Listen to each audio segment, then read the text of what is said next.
Ang nakaraan, hindi mapaniwala itong si Joshua na may naganap sa pagitan nilang dalawa ni Charis bagamat hindi nila ito inaasahan.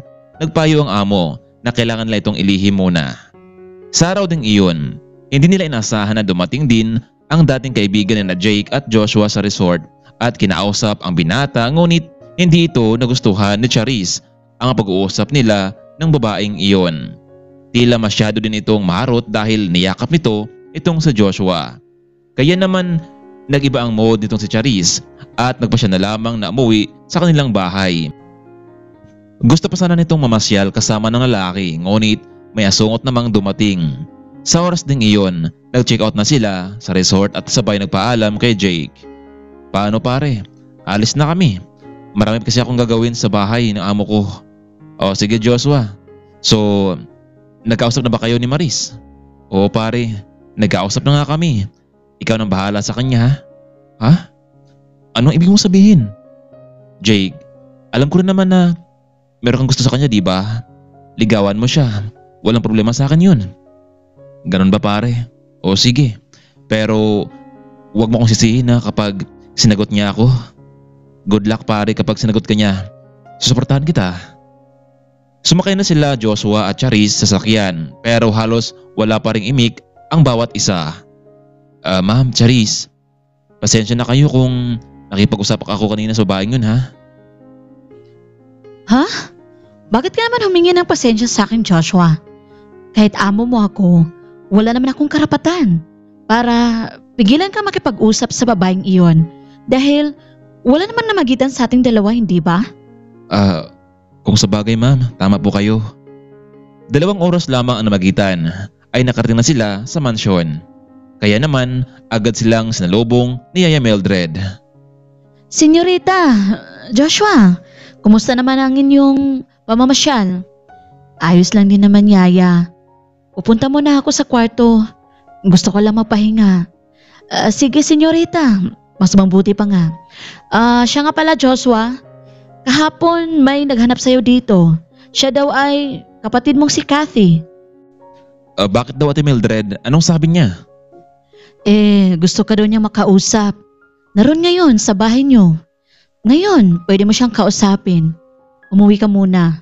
Mukhang hindi maganda ang kondisyon ng kapatid mo At pagkabalik mo, dumiretso ka na sa grocery para mamili ka ng mga pagkain. Sige Ate Mildred. Magpaalam mo na ako kay Charis. Kahit wag na. Malamang nagpapahinga siya ngayon. Ako na lang magsabi nito sa kanya na umalis ka. Gamitin mo muna ang sasakyan para mabilis ka makauwi. Basta, Joshua, mag-iingat ka lang sa pagmamaneho mo ha? Sige po Yaya. Maraming salamat talaga. Umalis na rin itong si Joshua patungo sa kanilang bahay para kausapin ang kapatid na babae.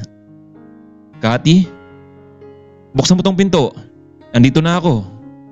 Laking gulat ni Joshua dahil isang lalaki ang nagbukas ng pinto. Sino ka? Anong ginagawa mo sa bahay namin? At nasa loob ka pa, siguro isa kang magnanakaw ano? Kuya, kumalma ka lang. Hindi siya magnanakaw. Siya si Richard, ang boyfriend ko. Bakit hindi mo sinabi sa akin to, ha? Ano? Anong sinasabi mo? Ito ba ang sasabihin mo sa akin na may boyfriend ka? At pinatira mo sa bahay natin? Oo kuya, mula noong umalis ako dito sa bahay, nagsama na kami noon ni Richard at may nangyari na sa amin. Gusto naming bumukod kaya nagdesisyon kaming dito muna kami tumira dahil wala naman dito si Kuya Alvin at nasa trabaho ka naman. Kung ganun Kathy, talagang sinayang mo lang talaga ang pagtulong ko sa'yo. Kaya wag mo akong sisihin kung ano man magiging kapalaran mo sa buhay mo. Kuya, please, magsusubikap naman kami. Kami ni Richard. Sorry kung binigo kita kuya. Kuya, alam kong malaki ng sakripisyo mo sa amin ni Kuya Alvin. Pero binaliwala lang namin. Sige, kung nakapagdesisyon na kayong dalawa, dito na kayo tumira sa bahay. Dahil stay naman ako sa bahay din na pinapasukan ko Makinig ka Richard. Pinagkatiwala ko sa iyo ang kapatid ko. Pero sa oras na saktan mo siya, hindi mo alam kung anong dapat kong gawin sa iyo. Ngayon, may trabaho ka na ba? Kung wala, paano kayo mabuhay sa bawat isa? Kuya, naghanap na po ng trabaho si Richard. Ano? Maghanap pa lang? Paano yung mga pang-araw-araw niyong gawain dito, yung gastusin niyo? Kuya, may naipon naman ako sa baon ko noon. At pati rin si Richard. Kati, noon ko pa sinasabi sa'yo na hindi biro ang buhay ng mag-asawa. Lalo na, dapat na planuhin ng mabuti. Alam mo, maswerte ka kasi ako ang naging kapatid mo. Kung sa iba pa yan, baka kinaladkad ka na palabas. Kaya nga kuya lumapit ako sa iyo kasi mabuti kang tao at pinapasalamatan ko iyon. Huwag kang mag-alala kuya, kapag nakaluwag-luwag na kami, lilipat din naman kami ng ibang bahay. Huwag na kayong lumipat. Dito na kayo. Bahay mo rin naman ito Siya nga pala, dinala mo na ba ang kapatid mo? Hindi pa nga kuya, pero baka bukas kuya. Dadalawin namin siya ni Richard para naman magkakilala silang dalawa. Ay nako. O siya, eto. Tanggapin niyo itong perang ibibigay ko sa inyong dalawa. Richard, huwag ka na mag-apply ng ibang trabaho. Magtayo na lang kayo ng kaunting negosyo at samahan mo ang kapatid ko. Nang sa ganun naman ay araw-araw kayo magkikita, di ba? Kati, Richard, 50,000 marahil sapat na yan para sa simulan yung negosyo. Ano, okay na ba sa inyo? Naku, kuya, malaki na to. Paano ka nagkaroon ng ganito kalaking halaga? Pinag-ipunan ko yan, Kati, para sana sa pag-aral yung dalawa ni Alvin pero wala Kuya, maraming salamat talaga. Hayaan mo, papalaguin namin ni Richard ang perang ito. Sige na, alis na ako. Kailangan ko nang bumalik sa mansyon. Basta Richard ha, alagaan mo ang kapatid ko. Oo naman po Kuya Joshua, pangako ko yan sa inyo. Lumabas na itong sa Joshua at muling sumakay sa sasakyan ng kanyang amo. Mabuti nilang Kati at tinutulungan tayo ng kapatid mo. Kaya ngayon pa lang, planuhin natin kung ano yung klaseng negosyo ang tatayo natin.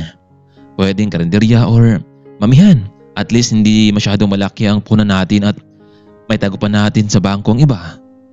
Naku, tamang idea yan Richard.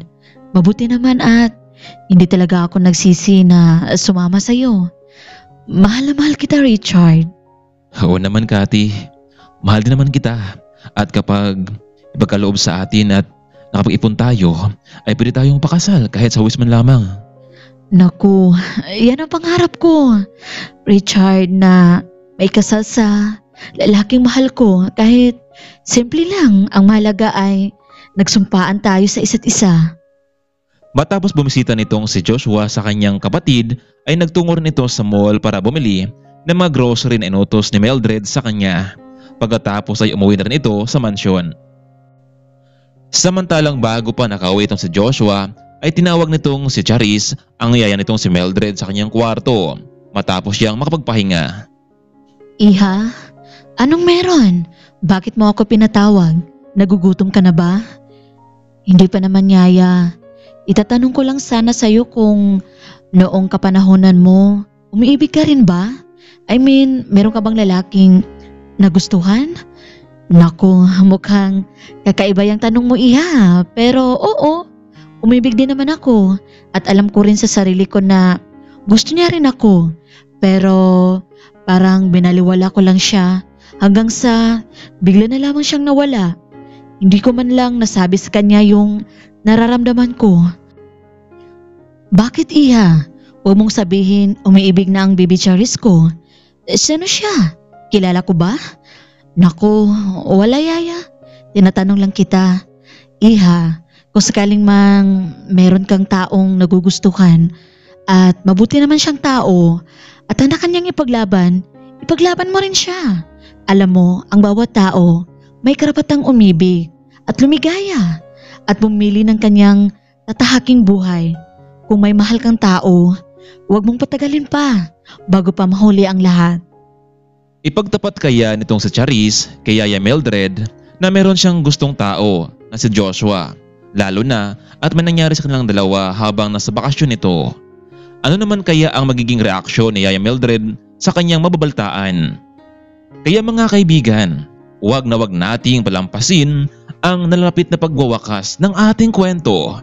Muli pa kayang makakita itong si Charis at kung sino kaya ang magdodonate para muli siyang makita. Kaya mga kaibigan, abangan natin bukas ang ating Part 8.